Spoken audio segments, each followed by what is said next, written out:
حضرت علی رضی اللہ تعالی عنہ نے اپنی زندگی میں 4 شادیاں کی تھیں۔ ان کی سب سے پہلی شادی آپ صلی اللہ علیہ وآلہ وسلم کی بیٹی سیدہ فاطمہ الزہرا رضی اللہ تعالی عنہ سے ہوئی،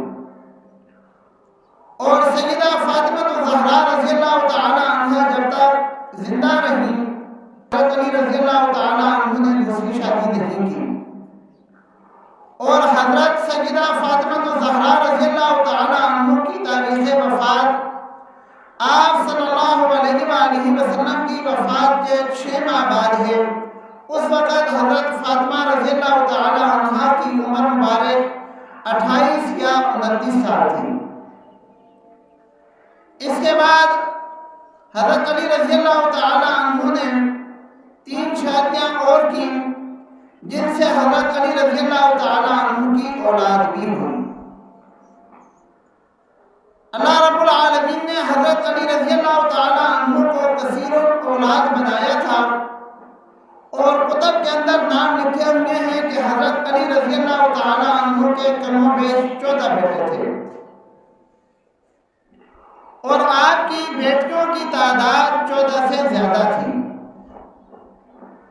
آج ہم مسلمانوں کے اندر سیدنا علی المرتضیٰ رضی اللہ تعالی عنہ کے 2 بیٹوں کا تذکرہ ہوتا ہے، سیدنا حضرت حسن رضی اللہ تعالی عنہ اور سیدنا حضرت حسین رضی اللہ تعالی عنہ، اور باقی بچوں کا ہمیں معلوم ہی نہیں، حالانکہ وہ بھی سیدنا علی المرتضیٰ رضی اللہ تعالی عنہ کی ہی اولاد ہیں۔ بہرحال حضرت علی رضی اللہ تعالی عنہ کے بیٹے جو ہیں وہ 14، جن کا نام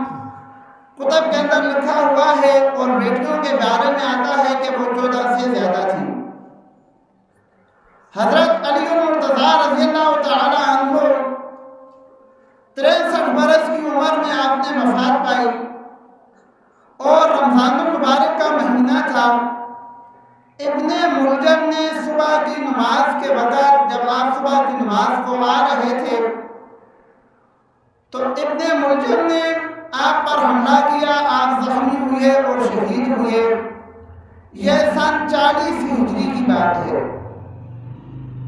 اور حضرت علی رضی اللہ تعالی عنہ کا جنازہ ان کے بڑے بیٹے حضرت حسن رضی اللہ تعالی عنہ نے پڑھایا تھا، اور سیدنا علی رضی اللہ تعالی عنہ کی تدفین کوفہ کے اندر ہی ہوئی تھی۔ سیدنا علی المرتضیٰ رضی اللہ تعالی عنہ مسلمانوں کے 4تھے خلیفہ ہیں، اور آپ کی خلافت کی مدت 4 سال اور 9 ماہ بنتی ہے۔ اللہ رب العالمین سے دعا ہے کہ اللہ رب العالمین ہم سب کو بھی داماد